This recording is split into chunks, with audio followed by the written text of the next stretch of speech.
Assalamu alaikum. How's the family? It's Malcolm Flex TV.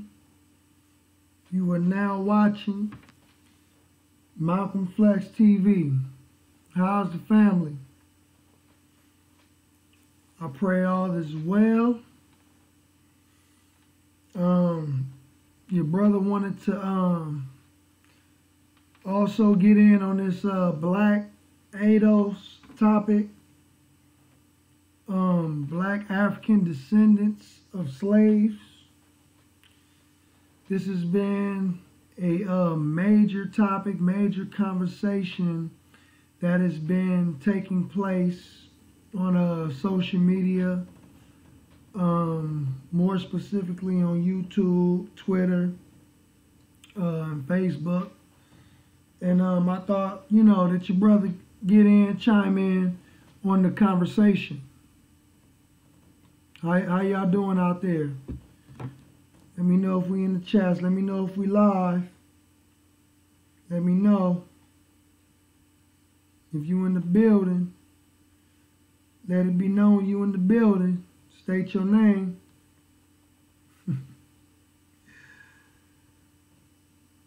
We live.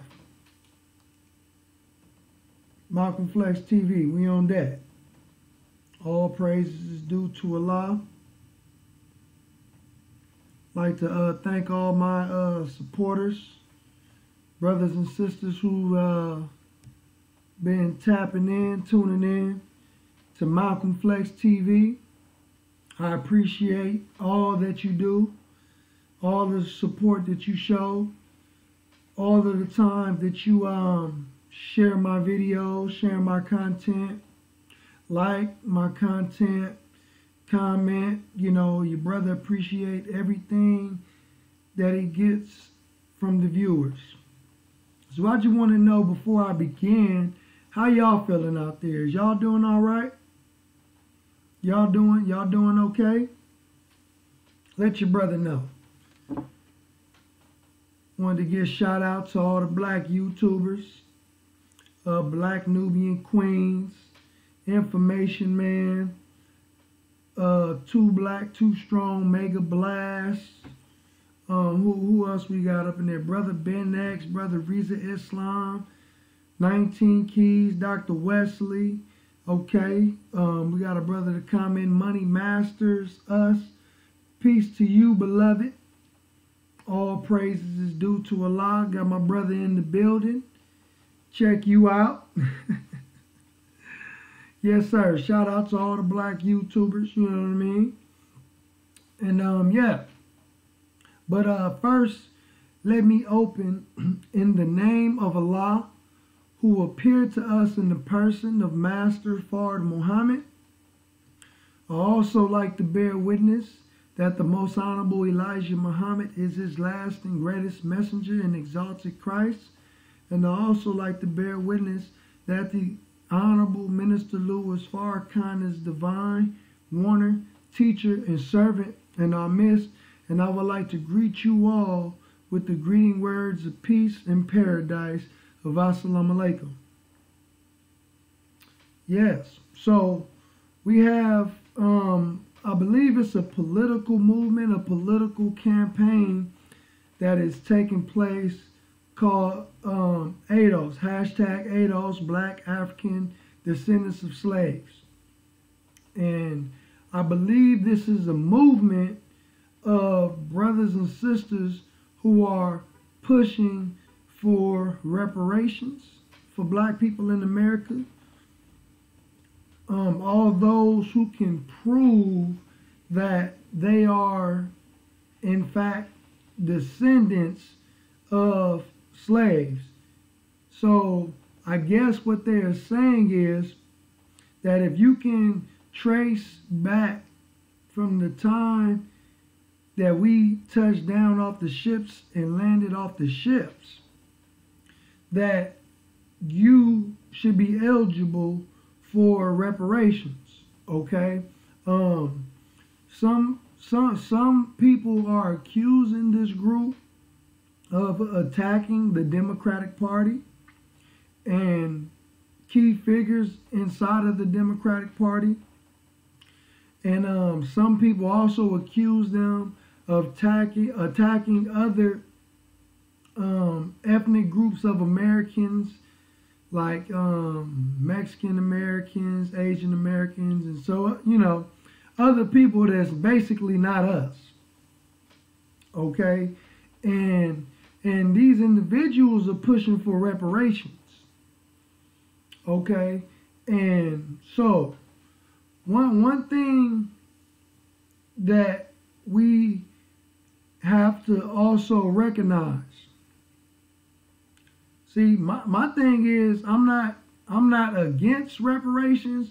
So I believe, like, if we can get it, then all praises is due to Allah, if we can get it. But the question is, will this enemy give us reparations? There's no question, there is no doubt that black men and women who are the descendants of slaves deserve some form of reparatory justice, excuse me.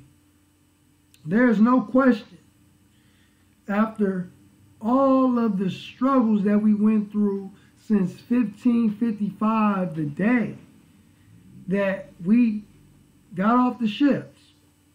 They tried to tell us it was 1619, but it was actually 1555. Okay?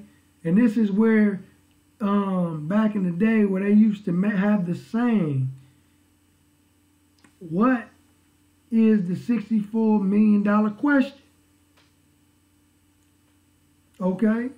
That's the $64 million question. It was really symbolic of the 64 years of history that they spent breaking the Africans that came here off slave ships. Okay? And ever since we've been here, we have suffered the worst form of slavery in the hills and wilderness of America. Chattel slavery is what we suffer. Okay? Our ancestors, hundreds of millions of them. I'm making the case. I'm pleading the case for my people right now. We gonna put the enemy on the stand right quick. I feel that is necessary.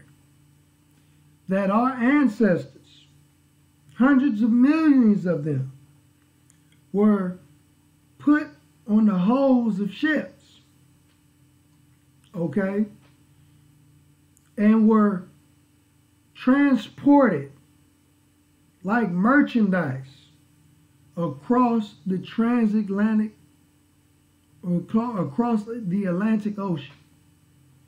Okay, many of them thrown overboard and drowned to death and eaten by sharks.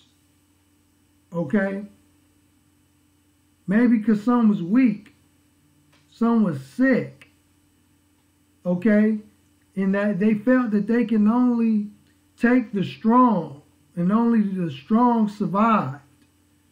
And they threw our ancestors overboard. And then when our ancestors touched down, when they touched down on the shores of America, this demon, okay, this devil, this Satan, spent 64 years breaking these new slaves. Our ancestors was taken among a strange people into a strange land. Okay? Didn't speak the Englishman's language. Okay? He was a long way from home. Far from home and where he came from. Most of them, well, many of them were Muslims. I'll put it that way. He did not speak the Englishman's language. They stripped our ancestors of our names, our language, our religion, our God, our culture, and our families. Everything that was valuable to us, they took it from us. Okay? And when we were on the plantations, they did everything that they could to break us. They whipped us out in public to pump fear in the other slaves. They took our names and they changed our names and forced their names upon us. Just as the movie Roots, when Kunta Kinte was getting whooped by his master, and his master wanted to name his property Toby. This is what they did, y'all, to our ancestors. They would prop up our women that were pregnant and cut her stomach open and watch the baby fall out of her stomach and then stomp on the baby's head. This is what they did to our ancestors. And if we would try to run away, they would send out the slave catchers with his hound dogs to hunt us down. And when they would catch us, they would cut our feet off. Maybe even do worse. They would castrate us. Okay? Or they would separate our families. You know what I'm saying? We were sold like merchandise. And they would separate the families. The fathers from the sons. The mothers from the daughters. The husbands from the wives. Off to different plantations.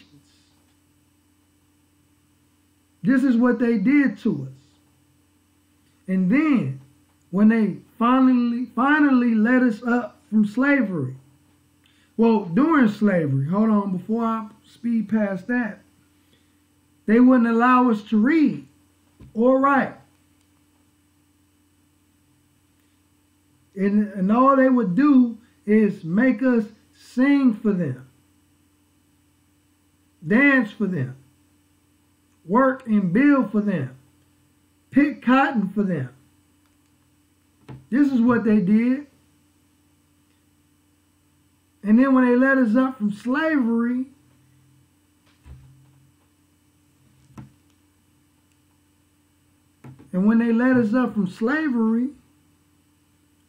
we still had to work the cotton fields. Okay? Called sharecropping.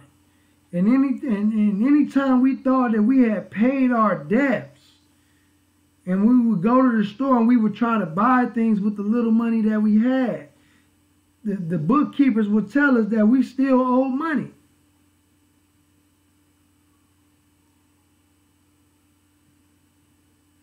This is what they did to us. Huh? Oh, man. And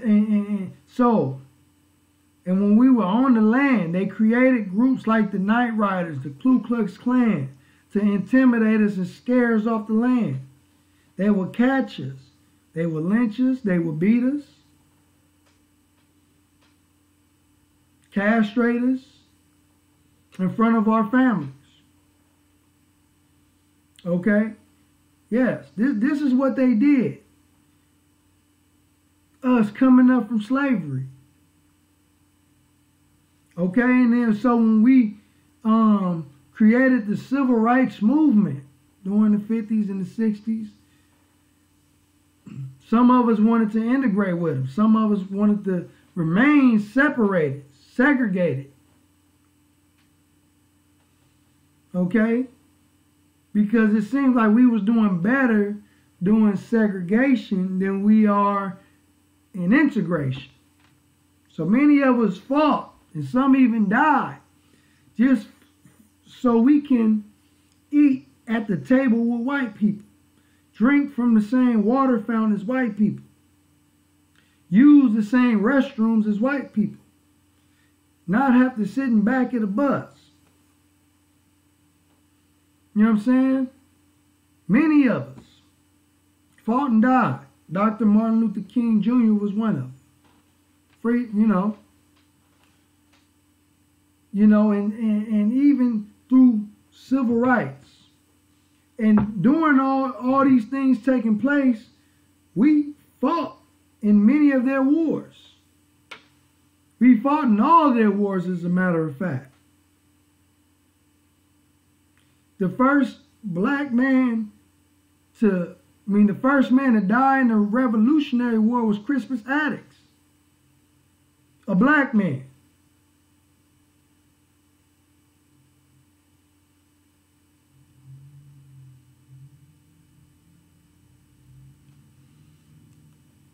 Okay? We didn't shed blood for this country. We didn't fought for this country. We didn't help build this country. We didn't help build the White House. Over there on 600 Pennsylvania Avenue was built by slaves. Continuously suffered the worst mistreatment here in America. So do we deserve a reparations? Hell yeah, of course we do. There's no question. You can't question that.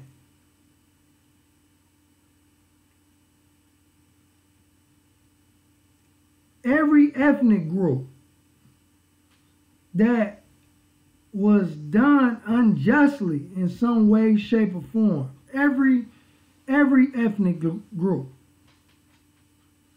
was done unjustly, received some type of reparatory justice. The Japanese during World War II, the Jews in Germany, the Native Americans, they got a little bit of land. They didn't get the best land. They didn't get the good land, but they got a little land, some money. So they start building casinos. The Germans received reparatory justice. And many other ethnic groups received some form of reparatory justice, either through money or through land. So the question that we must ask the enemy, that since all of these individuals receive reparatory justice, why can't those who suffer the worst treatment in the annals of modern history receive a fair share of reparatory justice? And nobody in modern history suffered what the black man and black woman suffered here in the hills and wilderness of North America. But it ain't no doubt that we know what we've been through and what we deserve. There's no doubt in that. But the question is, family, the question is, will the enemy give it to us? See, there was a meeting that was held by the United Nations in Durban. I believe it was like either 2001, between 2001 and 2009. There was a meeting that was held in Durban. And some of our leaders went to the United Nations to present to the United Nations crimes against humanity, pleading with the United Nations that all those who participated in the transatlantic slave trade, because many were affected, many were sent to South America. The majority of the slaves went to Brazil, Haiti, Jamaica, Great Britain, Portugal, to many of these different locations. Okay? The children of Israel were scattered all over the planet during this time. So when our leaders went to present this to the UN, the same thing that Minister Malcolm X was trying to present, him and Pio Gamma de Pinto, okay, when they was joining forces and collaborating to taking the civil rights and crimes of humanity to the UN, this is what they were assassinated for. Our leaders went to the UN and presented them crimes against humanity. And guess what America did? Guess what Israel and Great Britain and all those European powers did? They walked out of the meeting. They walked out of the meeting. Okay? So this goes to show us how they really feel about you and I. So my thing is, dear family, dear beloved family, how can #ADOS, #African Descendants of Slaves work without a real political machine backing it? Because I remember when the Honorable Minister Louis Farrakhan stated in his Savior's Day lecture, I believe either 2016 or 2017, he said that we must create our own party. Walaikum salam, Brother Muhammad is the one. Good to see you, dear beloved. And he said that we must create our own party, and we should call it the Justice Party or the Justice or Else Party, and have our own representative in leadership that will represent us and will not take no compromises. Because he said that in another in the State of the Union address with Brother Tavis Smiley, that can no leadership concede of a demand when that leadership has lost its testicular fortitude. See, we can't have nobody representing us who ain't got no guts, who ain't got no heart. You know what I'm saying? Who would sell us out for money, who would take compromises and take money under the table, okay, for other people's interests. See? And that's why we haven't received any type of reparations. See? Because we got weak-kneed, spineless black leadership in politics. And that's why the politics is corrupt. That's why the politics is corrupt, family. Because we got some busters that are masquerading around as representatives of the black community.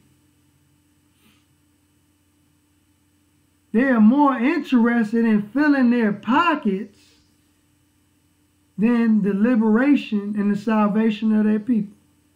But the Honorable Elijah Muhammad teaches us that one man can't rise above the condition of his nation or of his people. See? I remember watching the movie Aquaman, and it was one thing that was said in there that kind of really stuck with me, and I liked it. When he was getting ready, Aquaman was getting ready to get the trident of Atlan, and his mother, when he reunited with his mother, and and he was trying to figure out if he was a true king of Atlantis or not, and she told him, that a king fights for his kingdom, but a hero fights for everybody. Okay? A king fights for his kingdom, but a hero fights for everybody. No, she said a hero fights for his nation. Excuse my language. A hero fights for his nation. See? And that's Minister Farrakhan. But the minister doesn't engage in politics. He's more spiritual. See, a lot of these brothers and sisters always claiming Malcolm X, but they never really listen to Brother Malcolm. They're not good listeners. Brother Malcolm was more political than spiritual. Every time he gave a speech, he mainly talked about the injustices, but he also talked about the politics. But when you listen to Minister Farrakhan is more spiritual than political. See? So when he gives his understanding about what's going on in politics, he's giving more of a spiritual lesson. Minister Farrakhan is more of a guide in how to maneuver in politics, because most politics and most politicians are hypocrites. Politics is very hypocritical. See? Because you are constantly going back on your word on something, and you can't necessarily please everybody.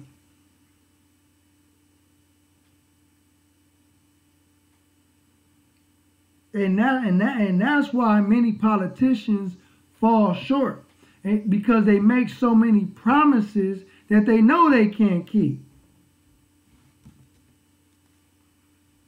You understand what I'm saying? They make so many promises that they know they can't keep.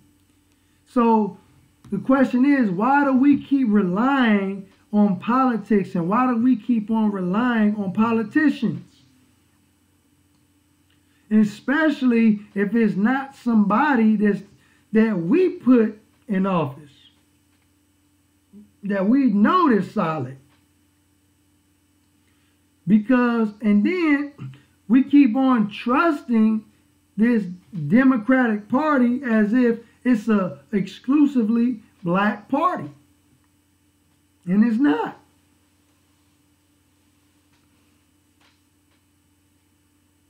They will continue. See, they will do whatever they can for the black vote. Hillary Clinton being one of them. She will say anything to get your black vote, but she don't give a damn about no black people. Her and her husband. Go and do your research on what she did to Haiti, her and her husband. What about the 3 strikes law and the crime bill that they put into effect, locking good men and women up for life, get life sentences for a $5 crack rock. Democratic Party. See? And we keep thinking that politics will be our savior. If we just get somebody that's for black people. We thought Barack Obama, and we love our brother, but we thought he was the second coming of Jesus. That man came and went. Ain't did nothing for the black community. Nothing. Besides gave us free phones. Obama phones. Really they Bush phones, because George Bush actually put it into place before Obama. Obama just saw it through. But I mean, the brother really ain't did nothing for the black community. So where do we look to now? Cory Booker, Kamala Harris, what do we do? You know? But I may have a solution to our questions. But it's not my solution, it's not my idea, because I'm not here to reinvent the wheel, per se. We got two options. We listen to the Honorable Minister Louis Farrakhan, where he stated that we create our own political machine and call it the Justice Party. Peace to you, Sister Dr. Marole. And we create our own political machine. We call it the Justice or Else Party. And we place our own person that's solid to represent our people. And we hold them accountable for everything that we demand. Okay? Our people. Or we can do what the most honorable Elijah Muhammad has been saying all along, and that we do for self, just as Minister Farrakhan has stated that we have tried everything except separation. Why? Why separate?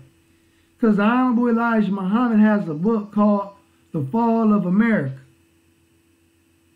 And he stated in his book that the first thing that's going to create the fall of America is that the American economy is going to fall. It's going to collapse. It's going to go down. See? And the reason why it's going down partly is because of the Federal Reserve. Hold on one second, family. Yes, hello? In the middle of a live stream. All right.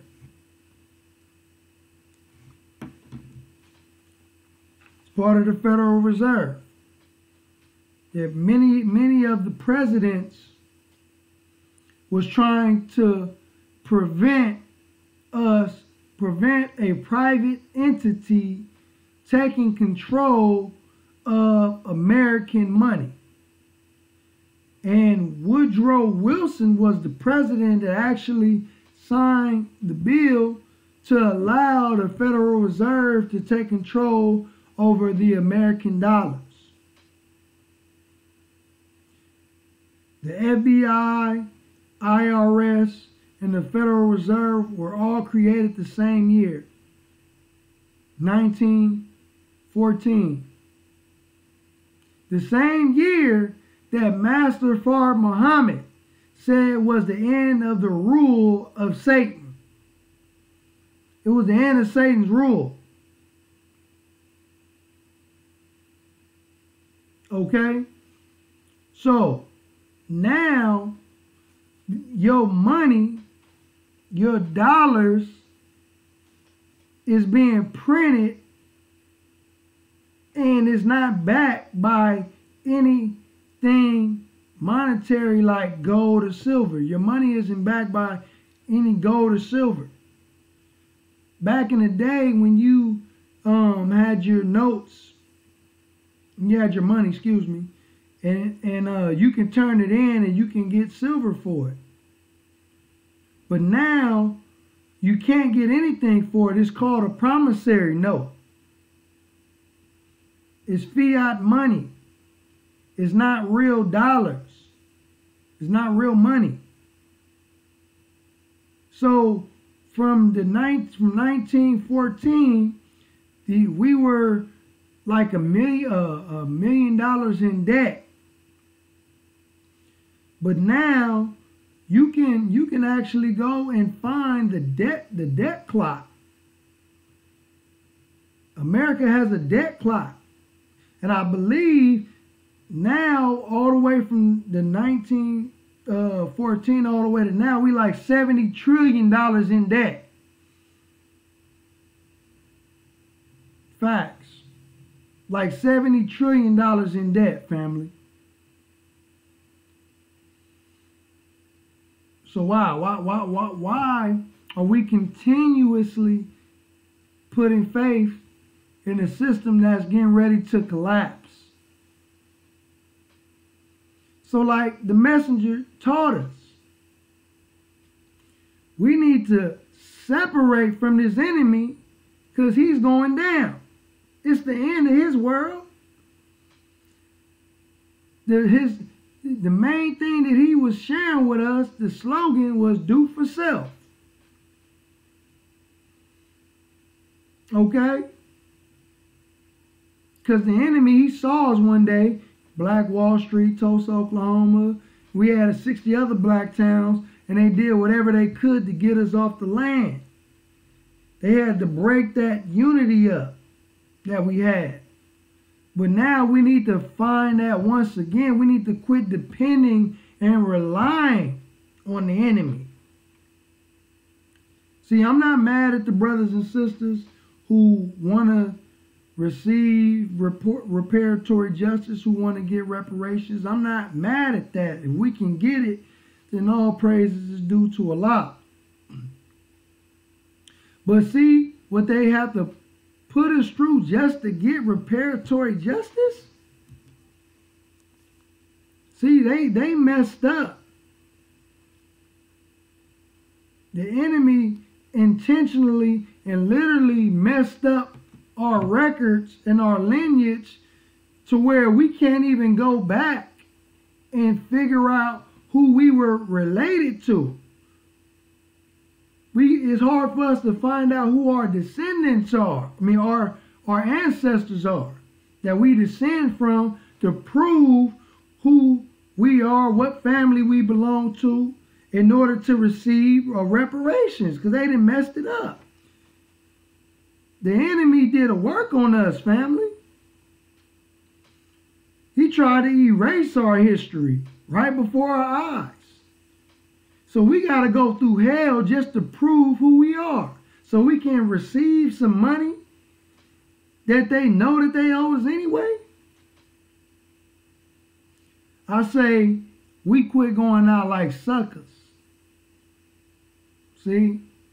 And if we're going to demand a reparations, we gotta grow some balls. Excuse my language. You know, we gotta quit being pumped. We are being pumped. We are being marked out. If that's what we gonna do, if we gonna go for reparations, you know what I'm saying? I mean, we can't be weak. We can't be soft. And there's too many of us that are soft, and you asking for reparations. No, the minister said during a reparations conference, you can't ask for reparations. You got to demand it. We got to demand reparations. He said that we got to end the diplomatic talk. He said it ain't no diplomacy when you making a demand, especially for reparations. It ain't no diplomacy. We got to end the diplomatic speech. See, and that's what's wrong with it. It's too much diplomatic speech. So the Honorable Elijah Muhammad gave us the solution. If we want to quit depending on our open enemies, we got to pull our resources. He said that our unity is more powerful than an atomic bomb. Do you know how powerful that is? An atomic explosion? He said that's our unity is more powerful than that. See? We have a spinning power of $1.2 trillion. Okay? $1.2 trillion. We have spinning power in the black community. That is more than some nations. There are nations that don't have a spending power of $1.2 trillion. And that's because we are a nation within a nation. With 30 to 50 so-called black Americans, black men and women here in the hills and wilderness of North America, we are a nation within a nation. So just as Jesus or Yeshua described in the Bible, he gave us a prophecy. He said, like the light, and he said, as the lightning shineth from the east and even unto the west, so shall the coming of the Son of Man be. And wheresoever the carcass is, the eagles are gathered together. Wheresoever the carcass is. Where's the carcass? Who's the carcass? The carcass is a body of people that are mentally dead. Here in the western location. Over here in America is a body of people in America that are mentally dead, that Jesus was describing in his prophecy. That there are scavengers surrounding that body of people. There are another people that are referred to as eagles or scavengers that are described as an eagle surrounding another people. They are surrounding another people and they are feeding off of that people to stay alive. So the minister said that these are the people, the Asians, the Arabs. There are some African people, some white people, some Mexican people who are sucking the lifeblood out of our community. He said the lifeblood is the money that's in our community. And he said they are sucking the lifeblood out of our community. He said that the black community is like a woman's breast, and all of the other nations are sucking from the breast just to get big, to get fat off of our community. He even referred to some of these people as termites. Okay? So, he said that our unity is more powerful than the atomic bomb. What does that mean? What that means is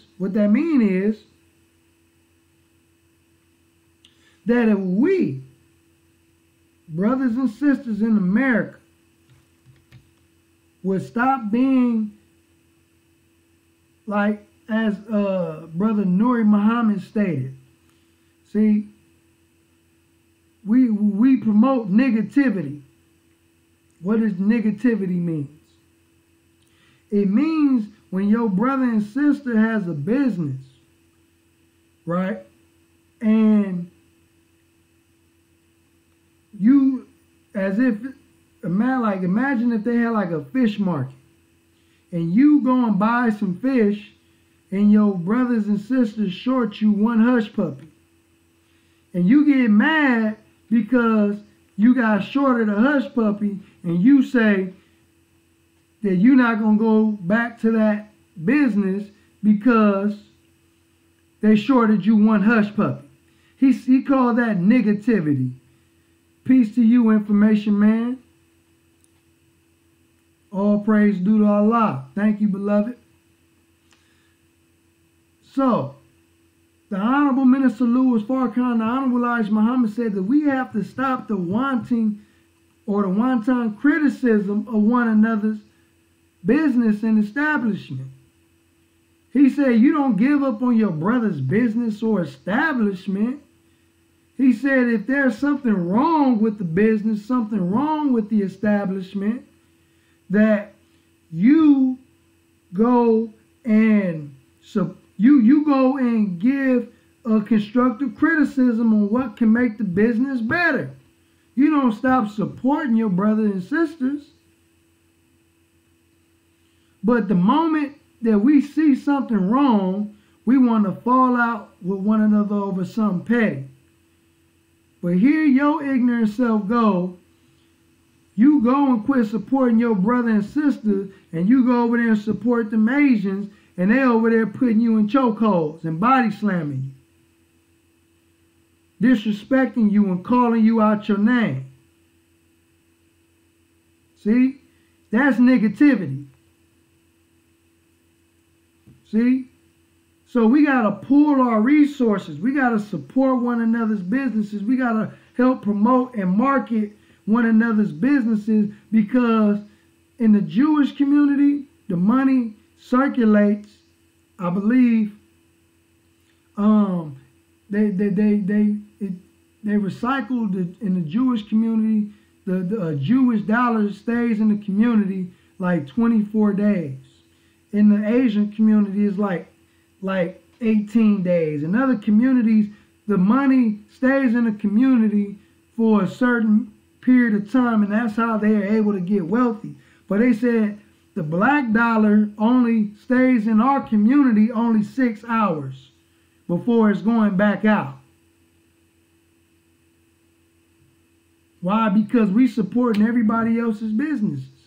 And we wonder why our businesses are not growing and we can't hire one another.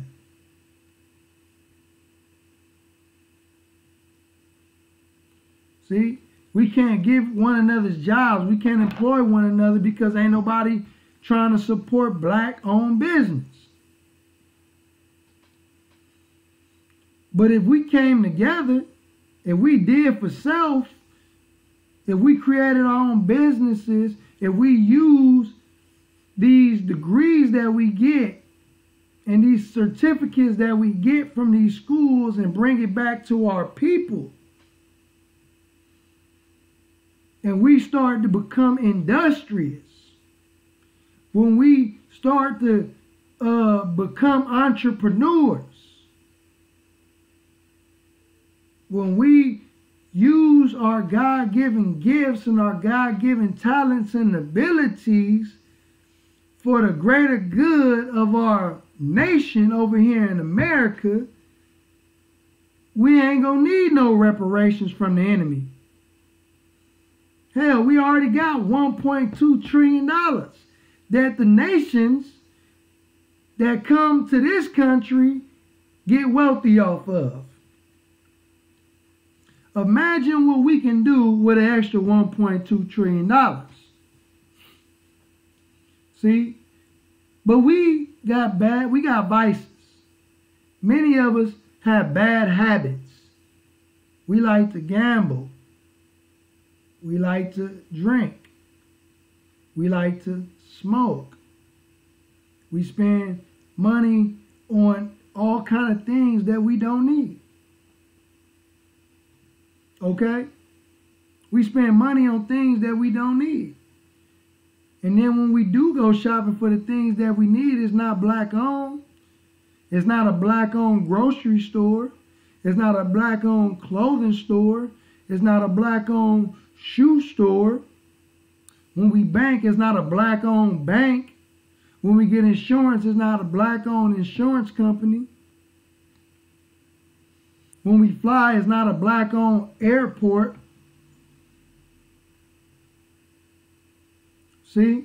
And when we are some of the poorest, wealthiest people on the planet. Because we don't appreciate the wealth that we have. Everything that the white man make is better. Even the white man's ice is better than black ice. Walaikum salam, Brother Christopher.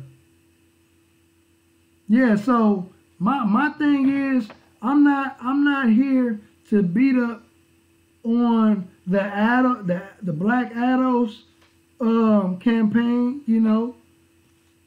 But my thing is, I want us to be logical. I want us to understand this enemy. See, if that's what Walaikum salam, AG. See, we got to understand the enemy and who we are dealing with. We are dealing with Satan. Because what people can do the atrocities to another people, what white folks and Jews and all and everybody else have done to us, and feel like you ain't got to give nothing. Hell, we let y'all go. We let y'all free. That should be enough. We give y'all food stamps. That should be enough. We give y'all low-income housing. That should be enough. We give y'all SSI. That should be enough. You know what I'm saying? We let y'all integrate, come among us, eat in our restaurants, go to restroom with us, ride in front of the bus, drink from the same water fountain. That should be enough. This is what he thinks about us. See? And what self-respecting people will continue to sit at the master's table eating the crumbs off his table like Lazarus in the Bible? Lazarus sat at the rich man's table eating the crumbs off his table. That sounds like the black man and woman in America to me.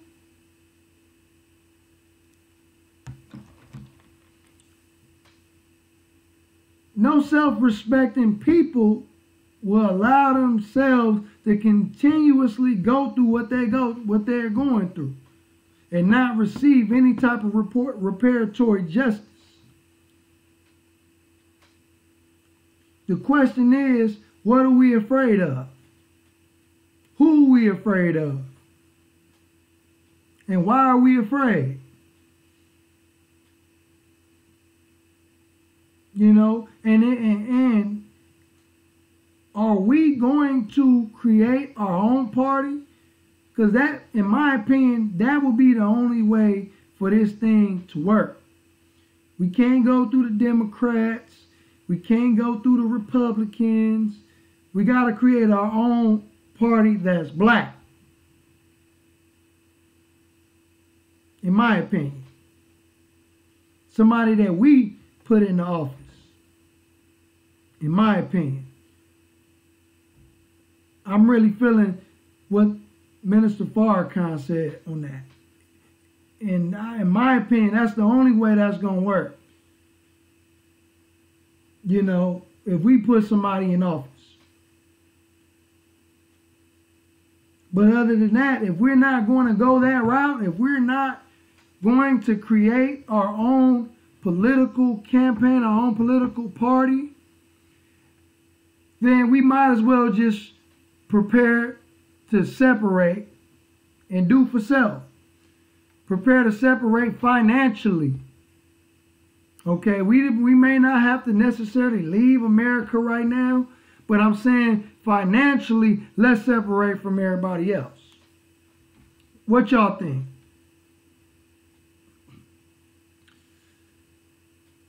Sister said, I admit I like Michael Kors and Kristen LeBout. I'm not even sure how you say that, but she said, but I'm still very cautious as to where I spend, invest my dollars. Not every establishment is worthy of my money. Yeah, like Gucci, H&M, Burberry. You know what I mean? There are many establishments is not worth our support. You know, and I think that now I'm not saying go and support black business, even they have bad business. I'm not saying that. But what I'm saying is that if it is a bad business and we have it in us to want to support those brothers and sisters, then we have to give our brothers and sisters constructive criticism to help them become better, to help build them up to the standard of professionalism. And that's one thing that I look for in any business, whether it be black, white, Mexican, Asian, African, whatever. I'm looking at the level of professionalism. See? And that's one thing that the Nation of Islam can offer many people, many of our brothers and sisters, is professionalism. You know? Because nobody want to walk into a business and receive bad customer service. And that's universal. That's just not black businesses. You know, but we need to be more interested in black businesses. Sister said, I don't get my nails done in everybody's salon. I don't even buy gas from everybody's gas station, especially not in my area, which is very still racist and white supremacist motivated. Yes, ma'am, and you definitely got to be careful. Absolutely. See, we need black gas stations. You know, even if our brothers and sisters are charging a certain amount, I mean, they have to compete with so many different people. That shouldn't discourage us from supporting one another. You know, although the prices have to be reasonable, but we're going to have to work to get what we want. We're going to have to come together and make this thing work. Because I can't see this enemy giving us reparations, especially them knowing who we are, the lost children of Israel. They know that we are God's chosen people. The enemy knows this. He knows we are God's chosen people. And in my opinion, I think that's what's holding them back from giving us any type of reparatory justice. I think that they are trying to call the God's bluff. I think they're trying to call Master Fard Muhammad's bluff, in my opinion. See? But now we can't put it on the enemy. Now we have to take responsibility and self-accountability on the next step. What's our next step as a nation? And how we gonna move? Because too many people are going separate ways. They're going in different directions. We need to focus on an agenda.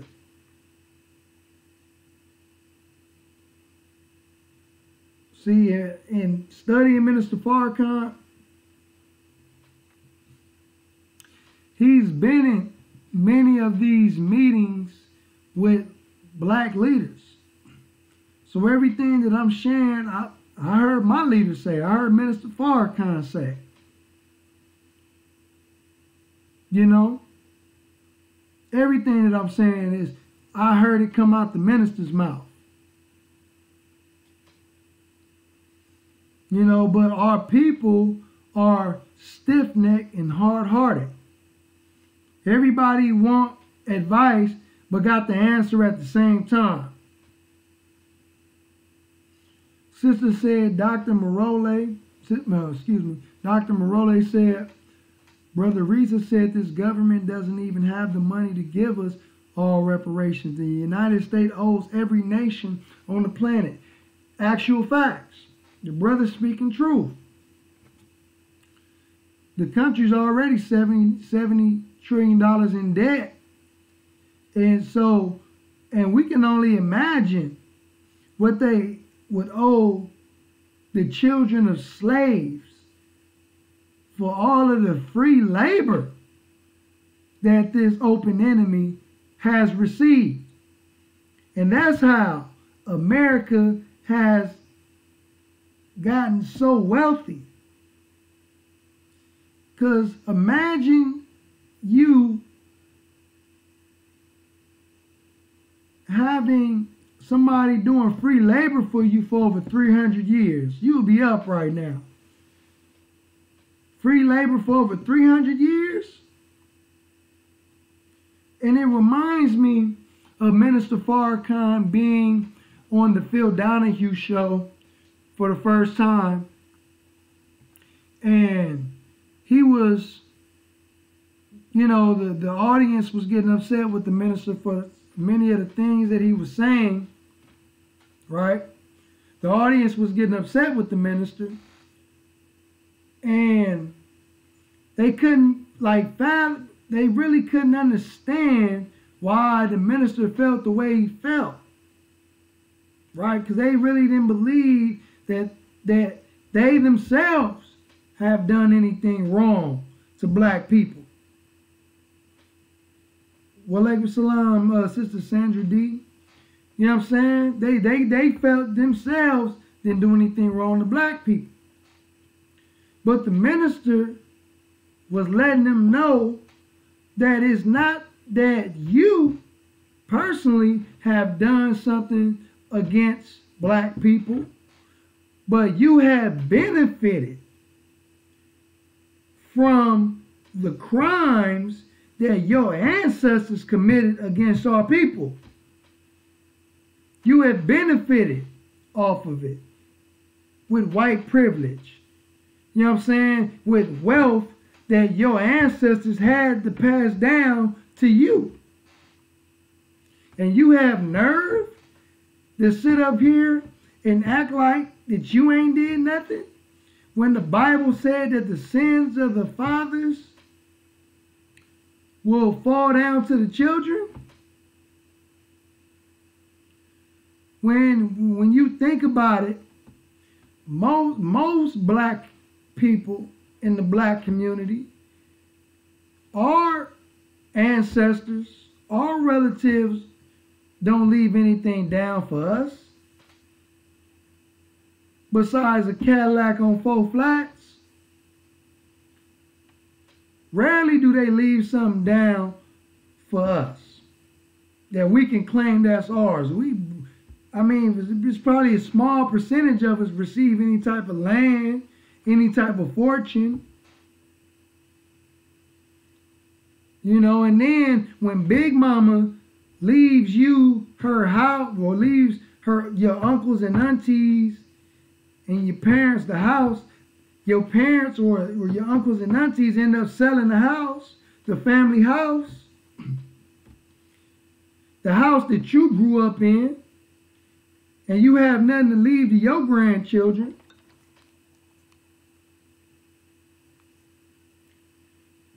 This is in most black communities. This is what we dealing with. So there has to be a generation that will come along and break this vicious cycle. But in my opinion, we're not going to be able to break this vicious cycle receiving reparations, receiving money. Because just as Minister Farrakhan told Phil Donahue that a fool and his money will soon part ways, the minute that this enemy gives African descendants of slaves reparations, money.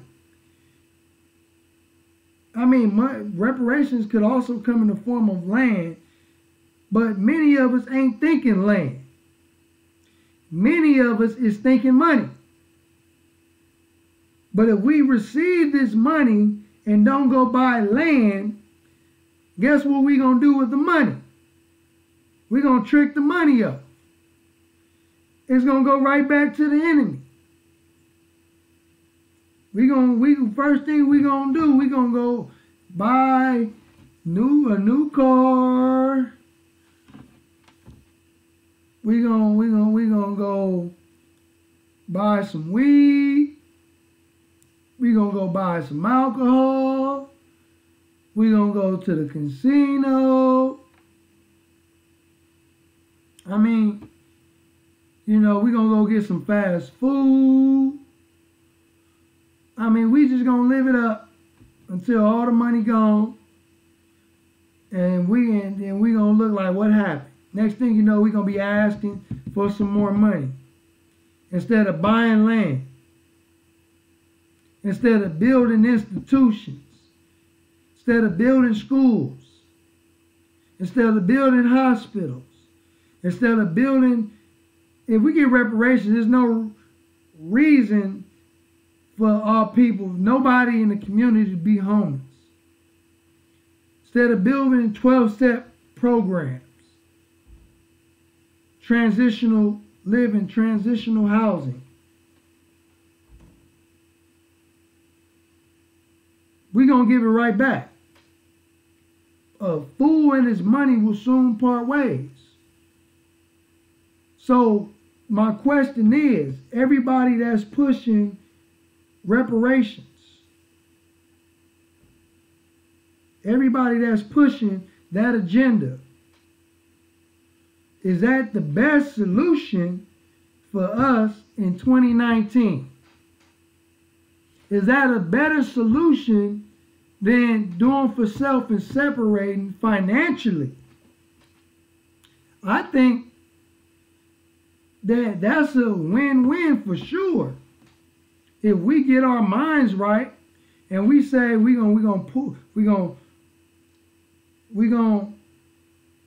the minister say? He said or Dr. Martin Luther King Jr. said originally that we're going to redistribute the pain. We're going to redistribute the pain. And we're going to stop spending with these other people. And we're going to redirect those finances back to our community. And we live off the wealth that way. And we pull our resources and we make boss decisions. We make executive decisions. We create like the minister said, we create a national trust fund. And we put a national treasurer over it. The minister even put his own life on the line and said, if you would allow me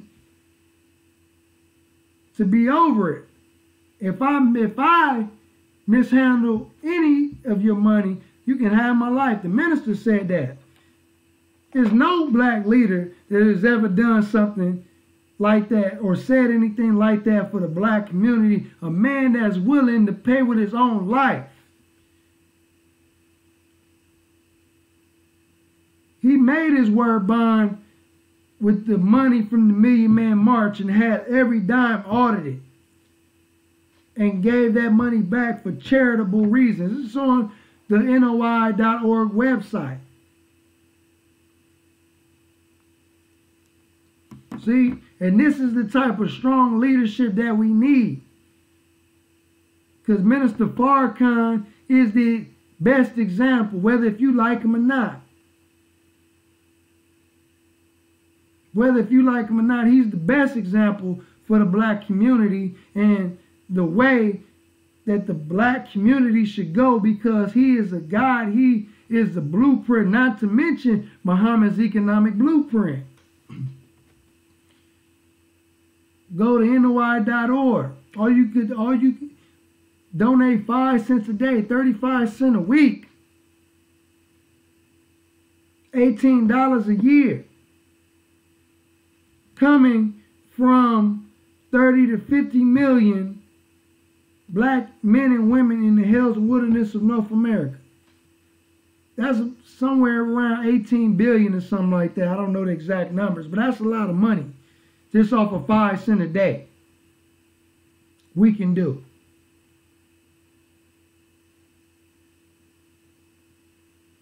See, we gotta quit the religious game banging. We gotta quit the one-time criticism of one another, hating on one another, because that's the biggest disease in the black community, is jealousy and envy. That's why we can't get together. Minister Farrakhan said we need to quit talking religion. He said, don't talk to me about religion until we separate. So we need to quit talking religion and need to talk separation.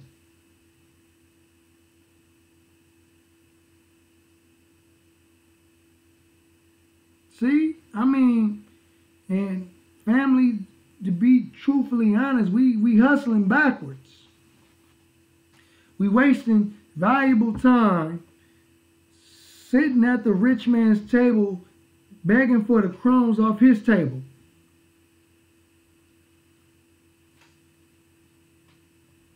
Knowing damn well he has no intentions on giving us any type of reparatory justice. Sister said, right, Honorable Minister Louis Farrakhan, has the 9 ministries set up already for the establishment of the separation. See? Exactly.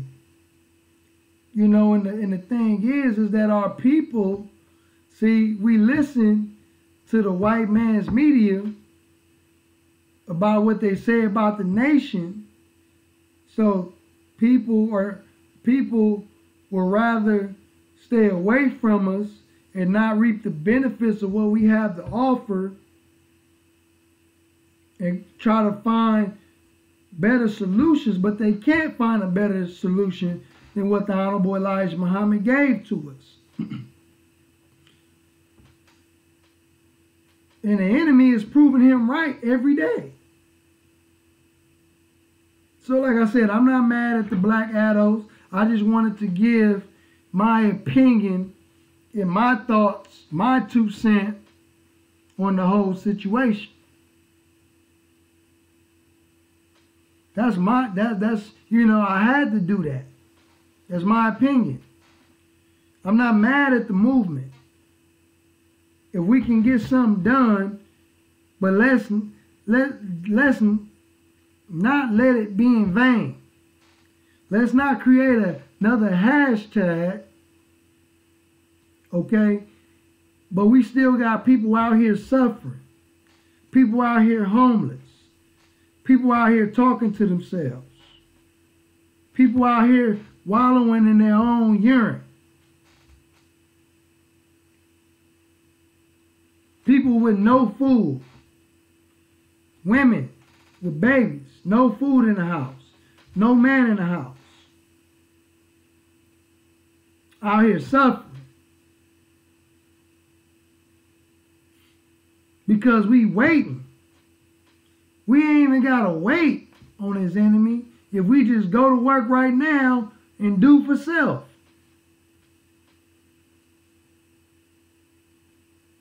See, in real life, you're not going to wait for somebody to come pay your bills. In real life, you're not going to wait for somebody to come and feed you. come and clothe you. So why we want to wait for us to get what we already know what we deserve? Nobody wants to take self-accountability. And that's why people got the nation messed up now, talking about y'all always preaching the white man. Y'all preach the white man and he needs to. No. We are wiser than that. We are smarter than that. We take self-accountability. We said do for self. We're not going to sit around and wait for no white man to do nothing for us. If you listening, can I get a fax? Can you in the comment section? Can I get a fax in the comment section? Share this video, like this video. Because I mean I like their solution, but I think we got a better solution. Just my opinion.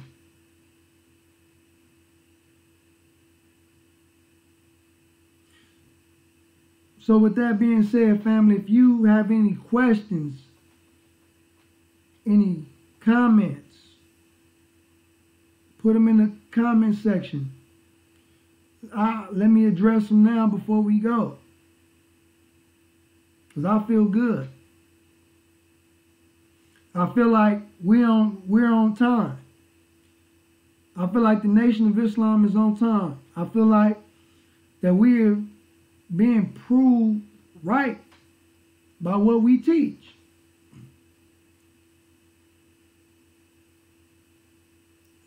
My question to you all is, reparations the best solution in this dispensation of time? And if so, what kind of reparations? Are we talking money or are we talking land? Is my question. What are we asking for? And what is it going to take for us to receive it? Do we got to do our research? Do we got to go on Ancestry.com? Because that is a painstaking process. I started my Ancestry account last year. And I found a lot of good information. But it's a painstaking process. It's not easy. You know, I mean, I have relatives telling me, you know, we got Native Americans in our family. So when I went back and did the research, because I had a certain relative, one of my great-great-grandmothers, they said she was a Native. But when I found the birth certificate, you know, it didn't say, it said Negro. And what they were doing with a lot of those brothers and sisters who had some Native American ancestry, they were filing them as Negroes. So we couldn't get no money. Okay? And this is where you get the term of $5 Indian. Because when they opened up the registration to become a registered Native American, many of the real natives were scared to go down there because they didn't want to be considered a runaway Negro or something like that, I believe. But those white ones was going down there and they was paying that money to get registered. And that's why you see so many of them, they look white.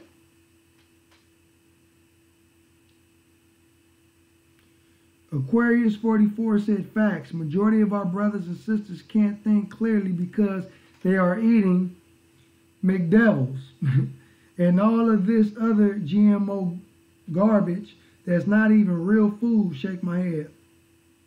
Absolutely. Yeah, and that's why that we need land. Because Minister Farrakhan said that we give our stomachs to the enemies to feed us. We need land. And when we got land, We can do trade and commerce. Because the land will be able to sustain us and take care of and feed a nation.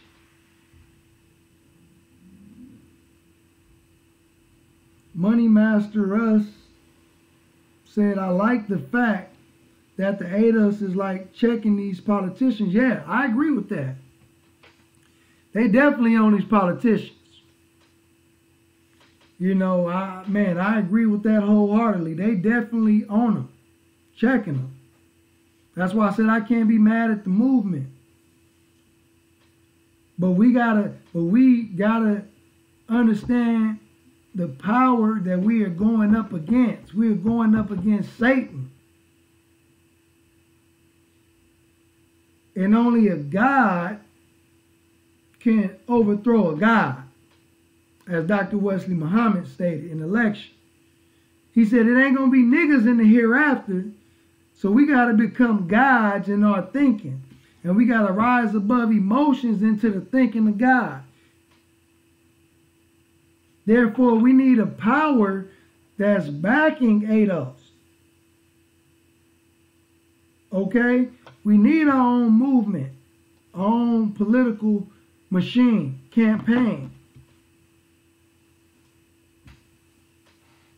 If we're going to, and they can't be punks. And we got to get rid of the diplomatic speech.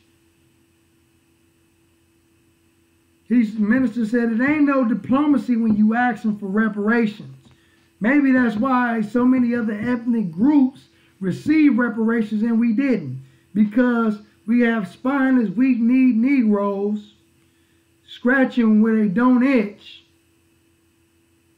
representing us. They trying to be diplomatic. They not forcing the enemy's hand.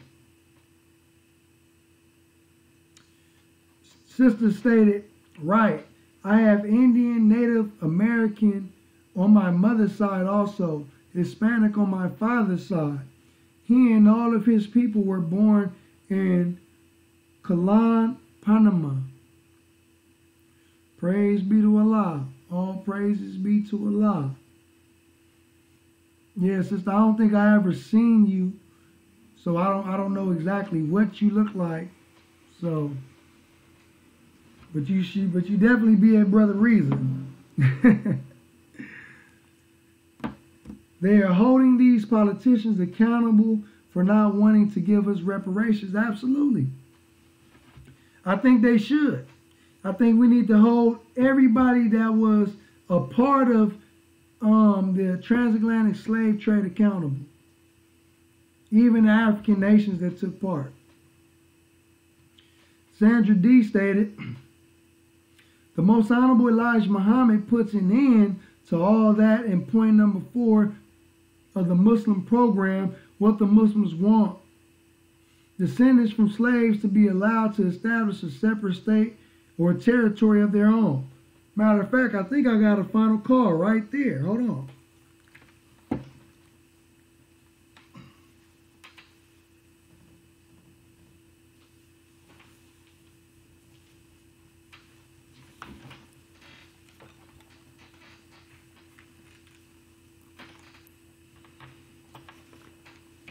Final Call newspaper. We're going to read point number 4 since Sister mentioned it.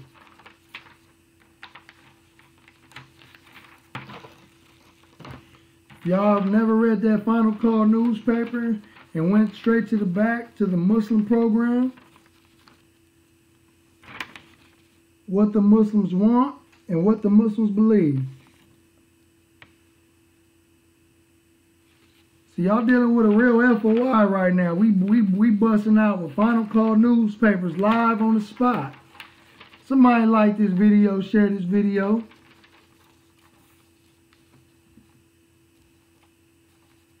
So I'm going to read it. Point number 4 is, thank you, Sister Sandra, for pointing that out to me as well. It reads, we want our people in America whose parents or grandparents were descendants from slaves to be allowed to establish a separate state or territory of their own, either on this continent or elsewhere. We believe that our former slave masters are obligated to provide such land and that the area must be fertile and minerally rich. We believe that our former slave masters are obligated to maintain and supply our needs in this separate territory for the next 20 to 25 years until we are able to produce and supply our own needs. Since we cannot get along with them in peace and equality, after giving them 400 years of our sweat and blood and receiving in return some of the worst treatment human beings have ever experienced, we believe our contributions to this land and the suffering forced upon us by white America justifies our demand for complete separation and a state of territory of our own. See, if we're not talking separation, then what are we talking about? What are we talking about? The country is really broke. I mean, they got some money, but I don't believe they have enough money to take care of all black people. That's just my opinion. The messenger had it right. We tried everything else except for separation. See? Money Master Us said, Bernie Sanders is a so-called Jew that doesn't want to give blacks reparations, but his people receiving reparations. What a hypocrite. Absolutely right. I agree with you, beloved. And these people claim, they said that it was 6 million Jews. But when you go and read one of them old Jewish encyclopedia, it's not even 6 million Jews. So I mean, you know, they are lying and playing with the numbers. But hell, it's been over hundreds of millions of black people that was taken every year during the time of slavery. Chattel slavery was big business. We made all the European nations wealthy. The South America, North America, Canada, we made all these different nations wealthy. Off of our backs, off of our blood, sweat, and tears. Off of our suffering. See, one thing about Brother Malcolm Flex TV, when I get around white people, when I get around Jewish people, I tell it like it is. I will have, I mean, when your brother get to speaking, I don't really have too much opposition to what I'm saying. When I get to speaking that truth, I don't get too much opposition from these people because they know I'm speaking facts. See, so I'm thinking like, do we have the wrong people representing us? Because some of us have the courage and may not have the knowledge, and some of us may have the knowledge and don't have the courage, but members in the nation, we got both. If you woke, you conscious, you don't necessarily have to be in the nation, but if you really love your people and you have both, you the type of person that we need representing us. See, I don't have no white friends that I cater to. That's just me. So I can speak freely. I don't answer to nobody besides the nation. You know, some of us, we can't be bought. Hear me. Some of us, we can't be bought, and we can speak freely to the enemy and tell them what it is. And they know the truth. They know the truth. But we just can't be too cowardly to speak the truth to power. We got to speak truth to power.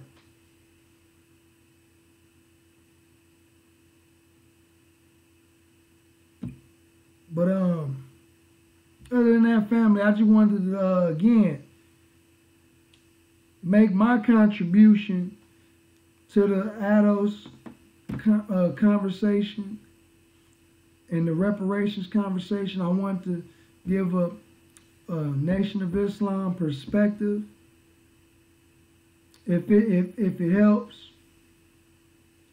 you know, I know you all been tapping into my videos, my recent videos, and but this is just a conversation piece. You know, this wasn't going to be an actual lecture or presentation or an interview. This was just a conversation piece that I just wanted to have. Because it's not easy putting together presentations and lectures and stuff like that. And your brother just been working, going hard. But I did say that I was going to get back on it, doing these videos.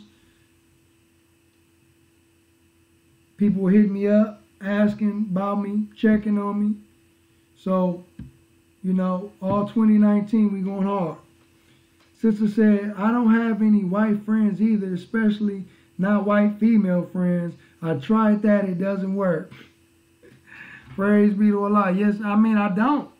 You know, I don't go around looking for it, but it doesn't. I don't even when I get around white people, I don't disrespect them. I give everybody respect. I treat everybody with the respect that I want to be treated with. You know, because I know some brothers like just belligerent. You know, they get around some white folks, you know, and just anxious to tell them about their history and who they are. You know, you don't necessarily have to do that. Just be yourself. You know what I'm saying? Don't act other than yourself. Continue to be who Allah created you to be. And they're going to be who they are. You know, you don't have to always get around people and try to flex just because you have a little knowledge. See?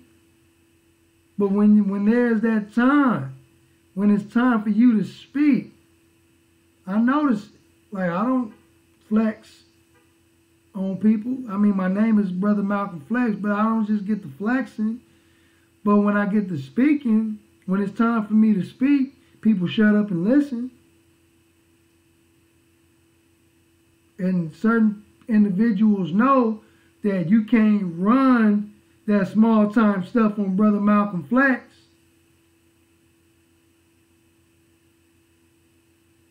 You know, and Brother Malcolm Flex TV ain't gonna let no white folks get all up close up on me like that. I'm not gonna tell them, but I'm just not gonna allow them to get all up on me like that, because I know who they are.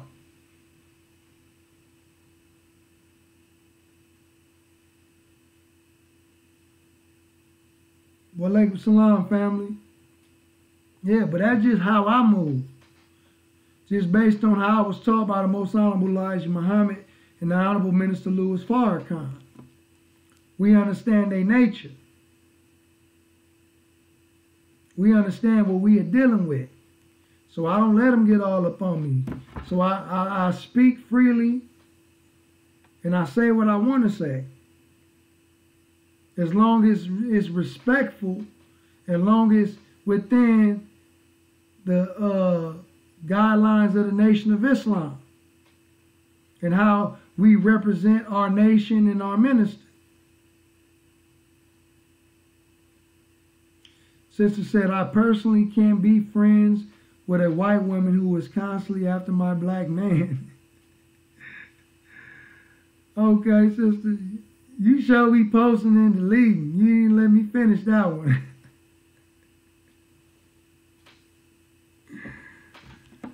But anyway, praise be to Allah. I thank you all for tapping in again. We've been going hard. What I need to start doing too is using that Google Hangouts and start bringing in multiple brothers and sisters. I like them conversations. I like them dialogues. I think I'm gonna start doing that. You know, Brother Information Man does it. Several brothers and sisters I know do it. You know, and I like that. I think I'm gonna start doing that.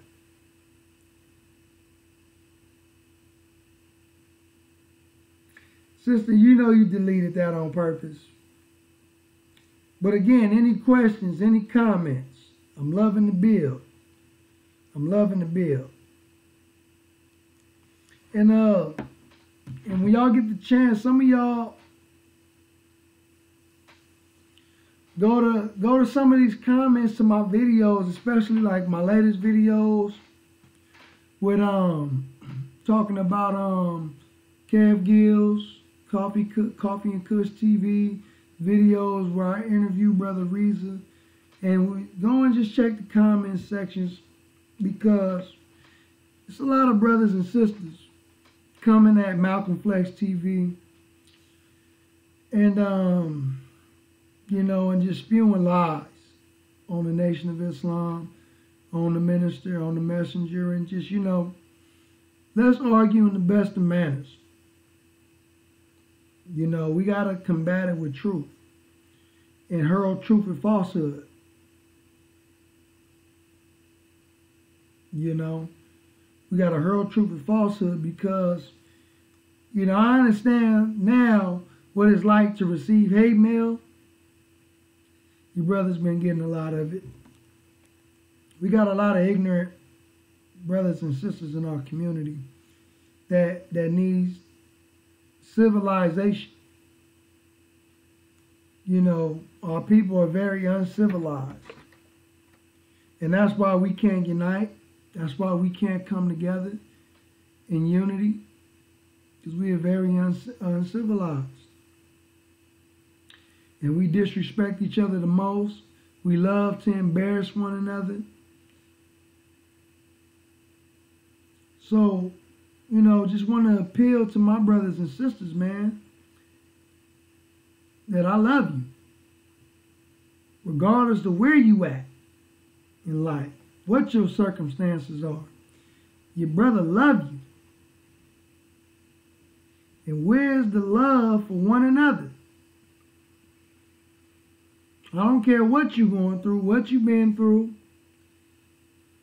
Regardless of what you say, you still my brother, you still my sister.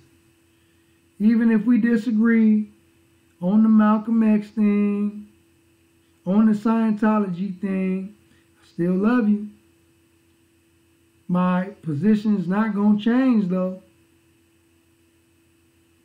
You know, people mad at us because we Muslims and we accepted Islam, and they believe Islam is a slave religion, and we trying to be like Arabs. Oh yeah, don't worry, I'm going to do a video about that.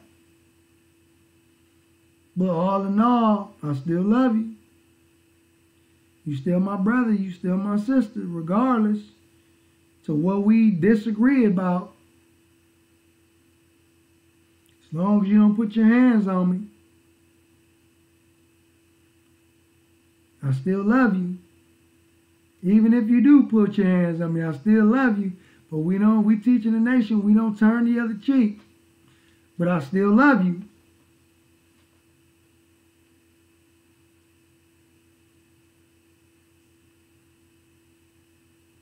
You know, that's the main thing that matters right now. See, we are hard-hearted, stiff-necked people. Easy to lead in the wrong direction, but hard to lead in the right direction.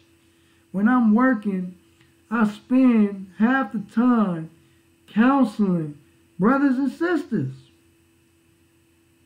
And they may be going through things in their personal lives or at work, and they come to me because they know who I am, they understand who I am, and so they seek counsel from me.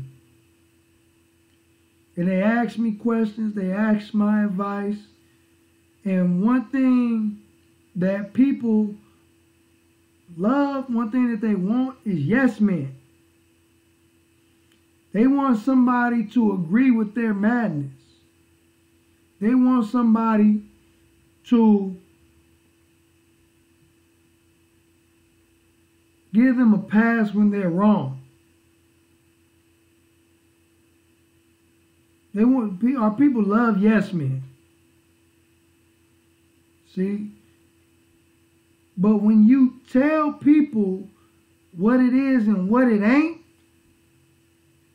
they get to feeling some kind of way. See?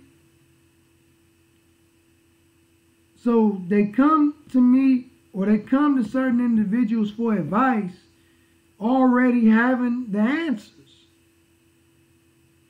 So the question is, why did you come to me and ask for advice when you wasn't even going to listen to anything that I said in the first place?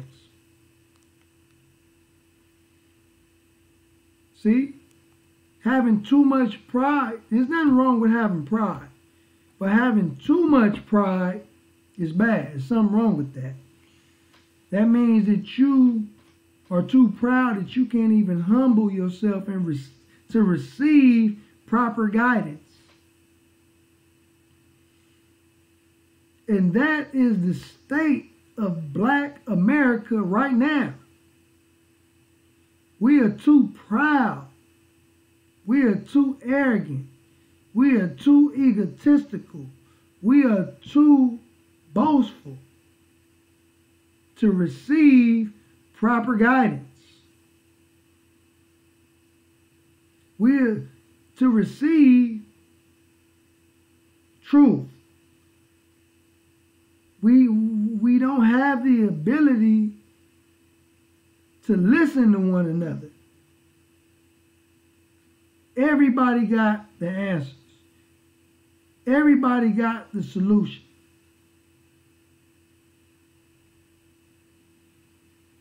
Don't nobody want to hear each other out.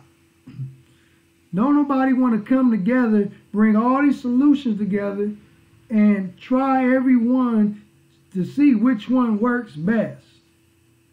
Which solution works best for our people as a whole.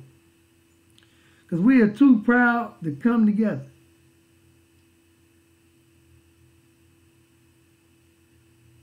Oh, he can't come to my church because he a Muslim.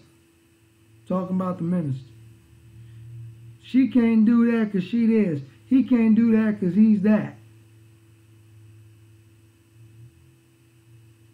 We can't come together over labels. See? That's that Willie Lynch for you. The Willie Lynch game. Turning the light skin versus the dark skin. The young versus the old. The house nigga versus the field nigga.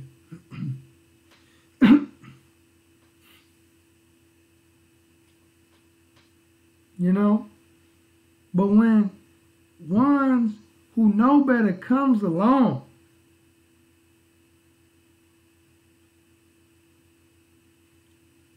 and brings proper guidance, and say, this is what you can do right here.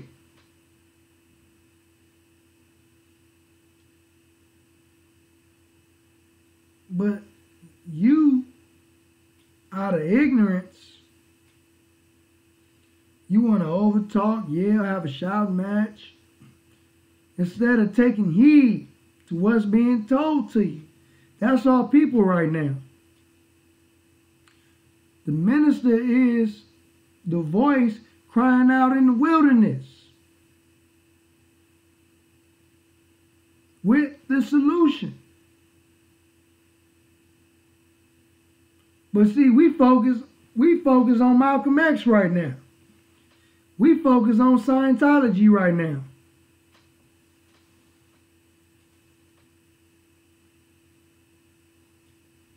See? We focus on stuff that has nothing to do with nothing. Because we still suffering. We still in the condition that we was in when Malcolm left.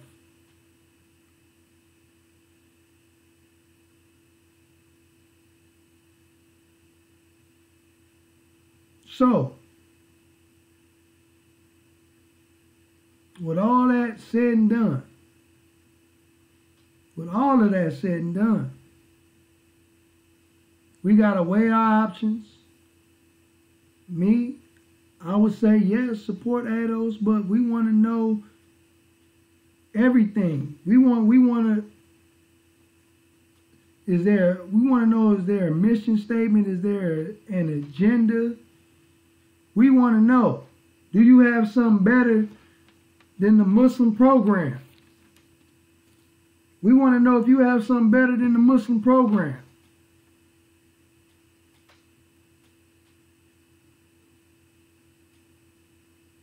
If we're going to really back this thing and try to make this thing work. You know, I mean, because if not, then what we're doing is in vain. We are dealing with a sin-sick people. We are dealing with a sin-sick people. If we're not asking for land, family, if we are not asking for land, then we in it for the wrong thing.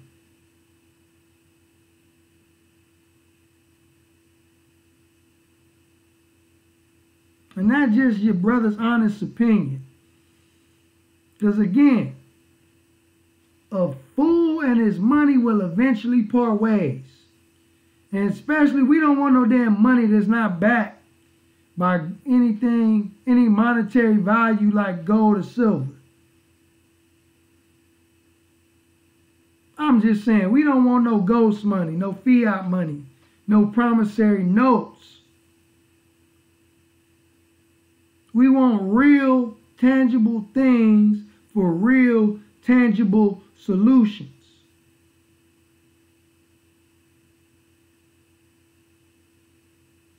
Quit playing. Quit playing. We done playing with people.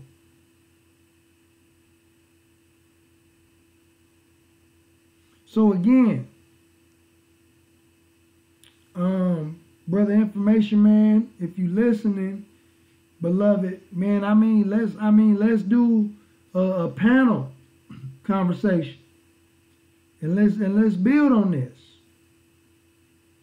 If you would like. You know, let's build on this conversation because I think it's a good topic. You know, I think it's a wonderful topic to build on. You know, in my opinion. But other than that, family, again, I appreciate all my brothers and sisters who are now tuned in to Malcolm Flex TV. I wouldn't be Malcolm Flex TV without my brothers and sisters who support, who like, who share, you know, who comment. I ain't nothing without my brothers and sisters, you know, and the scripture teaches you can tell one is passed from death into life when he or she loves the brotherhood and sisterhood. See? We got to love the brotherhood and the sisterhood as one will have love for his or herself.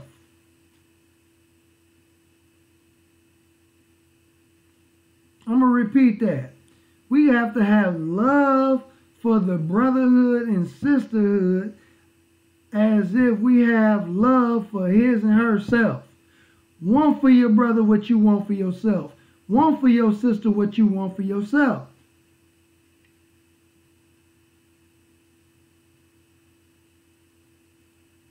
See? And I don't mean by necessarily having to give every time you get something, but you should want your brother to have what you got on his own.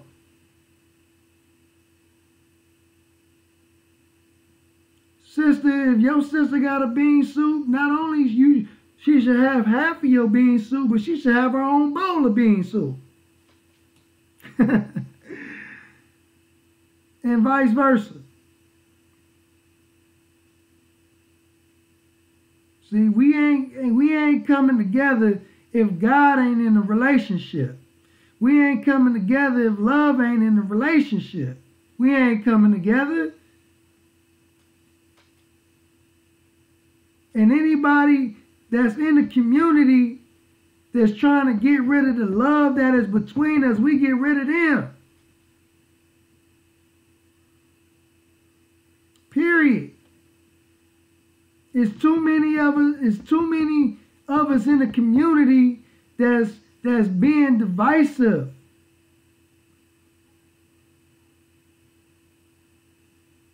It's too many of us in the community that are divisive.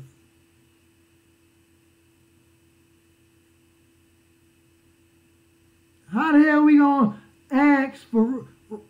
I'm not saying don't get reparations, but what I'm saying is, how can we ask for something when we are not even united as a united front? Because you got black people that ain't even in agreement.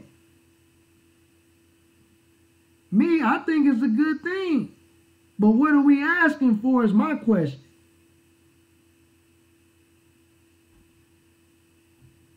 What are we asking for? And what is it going to take for us to get it? We don't need no diplomats. I'm going to say it now. We don't need no diplomats.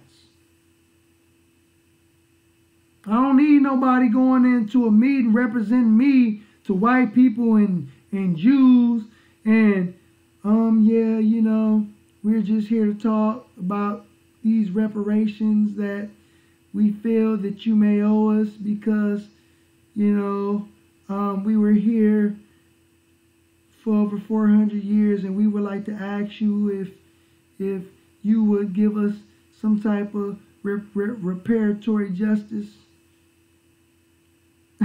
I'm going to be looking at you like, boy, if you don't go sit yourself down somewhere, looking boy.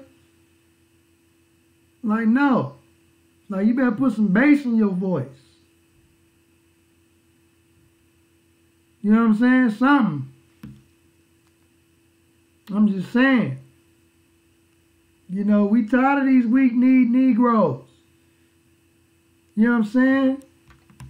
Act like you got some testicular fortitude, man. And if not, if y'all don't want to go that route, if y'all don't want to go that route, why not try separation? Why not try do for self?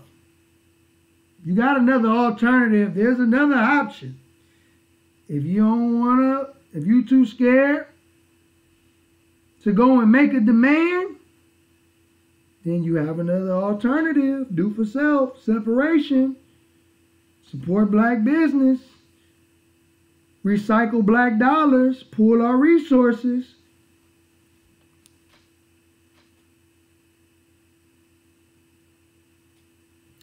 But other than that, family, we've been going on for a minute, almost 2 hours. I have my brothers and sisters tuned in.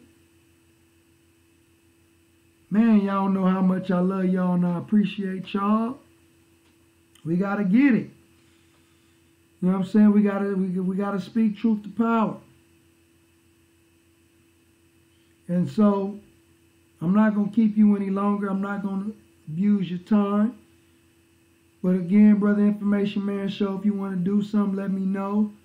The best times for me is after 6 p.m. But tomorrow, I should be free all day tomorrow for sure. And maybe Monday, but if not, after 6 p.m., like around 7:30 is good for me. But tomorrow I should be free all tomorrow. So Other than that, family, I thank you all. I love you all. Appreciate you all dearly. And I greet you all as I came with the greeting words of peace and paradise